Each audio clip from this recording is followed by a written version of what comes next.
Hey, it's been a while, and we're here to take a look at my build for the assault using the power axe. The power axe was pretty much a disaster when it came out. It was underpowered, it was weak, the perk tree was a bit wonky, and now they've buffed it. They've buffed several things of it, so we're going to take a quick peek at it.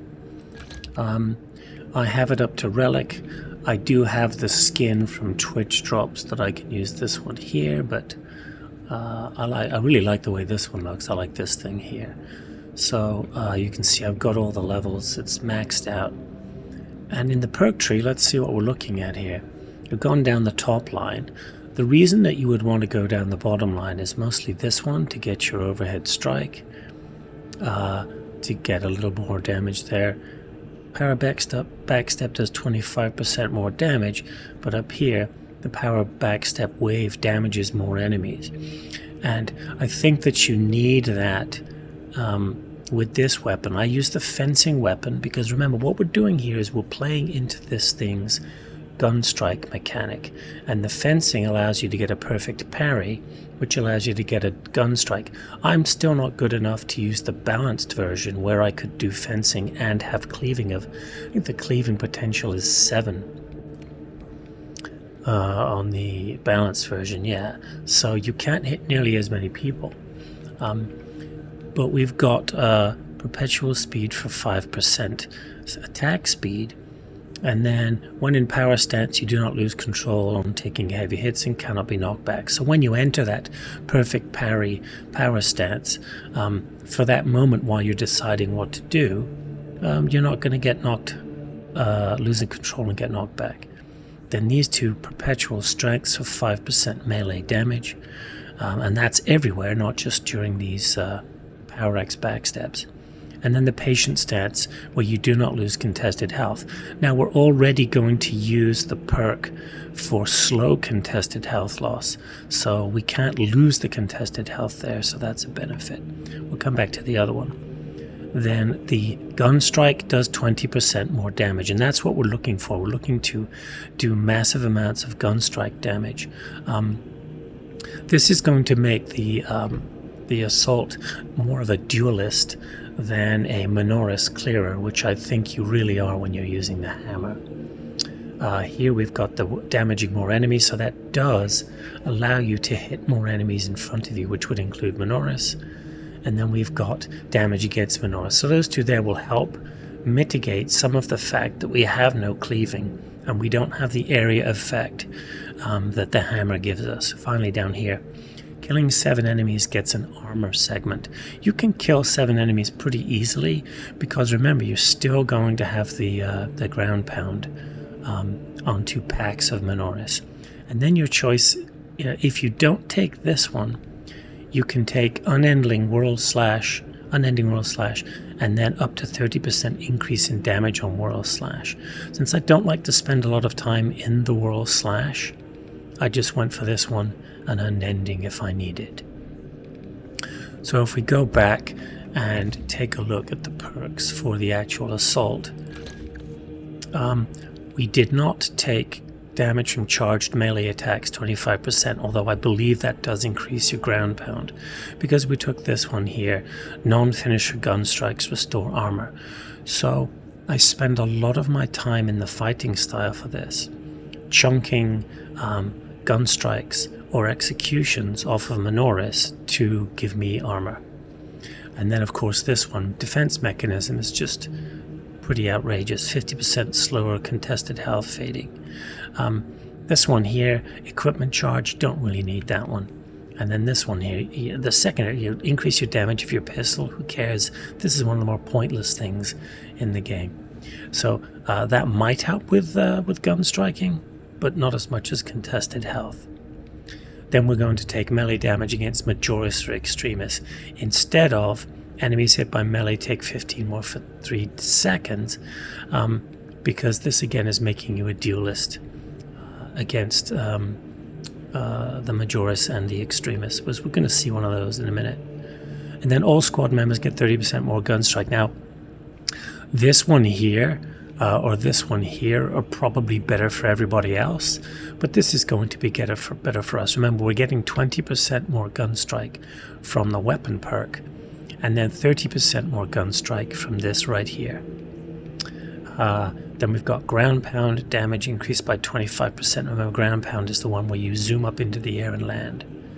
I don't rate this one, and you get 100% more damage. Radius is reduced. I want to be able to kill a large number of Minoris to get this triggered, and also to get the perk triggered with getting armor back from the weapon perk.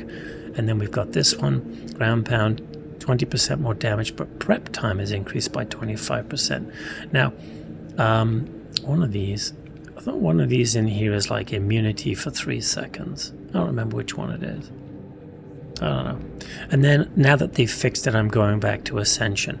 Jump pack deals damage to all enemies in takeoff area. Now that this is not killing your teammates, I like to use this one. I don't really use the jump pack dash dodge, and I don't really care if my weapon is increased in damage because I don't really use the pistol.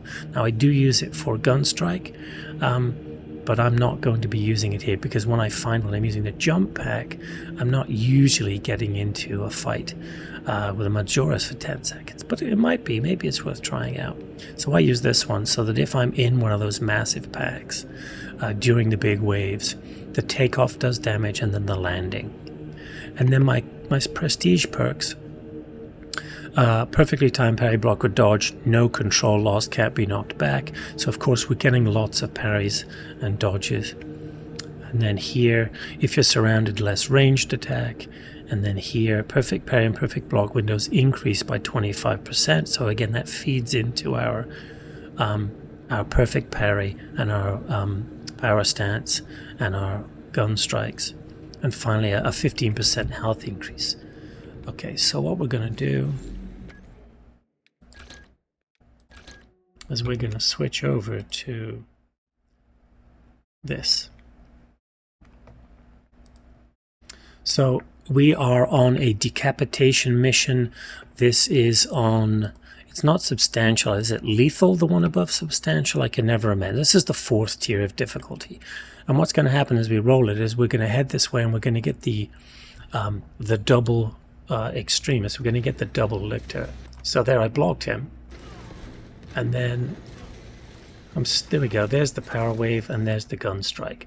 And I'm still, because I went a long time without playing the axe, I'm still trying to get the buttons down. So sometimes I'll get them the wrong way around. And then I recently learned that you can do a gun strike finisher where you don't have to charge in. Okay, so I'm going to put this, there's the lictor. So block, parry, excuse me, and then the gun strike. There's the other lictor. Perfect, wave, gun strike. And look, that lictor there, after 2 perfect parries, 1 wave and 2 gun strike, it's toast. And this is on whatever it is, lethal, 4th level of ability, of difficulty. So they have definitely significantly buffed the gun strike and the power wave, because killing a lictor on this level in just 2 parries, 2 gun strikes, and no other melee attacks is pretty substantial. And this guy here, there was gun strike to finish him. This guy here, I get the gun strike from dodging him. And I'm just waiting for him to come attack me. Here he comes. I'm not really familiar with their movements, so it often takes me a while to figure out what I'm doing. And there's another one, and he's toast.